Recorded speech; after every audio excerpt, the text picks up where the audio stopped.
Binnen minnetijden voor de fiskers op het waad. Er binnen net volle meer die de netten uitsmieten. En boven dat is de zee haast leeg. Jan Geertsema en Barbara Rodenburg gaan likwijls nog geregeld de Waadzee op. We gaan naar het Brakzand, dat is een plaat. Daar heb ik 2 netjes uitgezet vanochtend en hopelijk zit er wat in. In de jaren 80 ziet de Waadzee nog vol met verschillende soorten visk. Dat is een stuk minder worden. Zalm en iel zit er helemaal net meer. Nevens Geertsema leidt dat net onder fiskers, maar onder regeljouwing. We mogen op steeds minder plekken komen.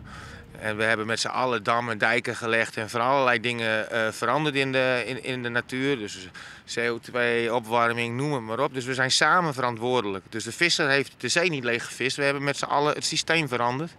En we moeten leren om dat beter te doen. Ik Joert houdt het net oer. De netten zitten wen net vol. Uiteindelijk is de vangst maar 5 botjes. Kijk, die kunnen we lekker opeten, daar niet van. En we kunnen ze ook goed bakken in de keuken. Maar op de veiling levert dat helemaal niks op. Dus de vangst valt eigenlijk tegen? Ja, dit levert niks op als je het zo bekijkt, nee. Maar voor ons is het mooi, want we hebben wat voor in de keuken. En ja, dus goed. Voor nu is dat even goed, maar om van te leven niet. Er zijn heel het minder mensen die het vak van kustvisken op het water beheersen. Opvolgers binden er haast net. Het beroep dreigt het uit te sterren. Daar wil het viskerstel wat ontwaan. We zijn op zoek naar jonge mensen die het allemaal geweldig lijkt. En die ook liever buiten zijn. En gewoon lekker hier aan het werk. Ja, want de opvolging is een probleem, hè? Ja, we zijn echt op zoek. Daarvoor hebben we het fileerlokaal ook gemaakt. Om de hele keten te laten zien van...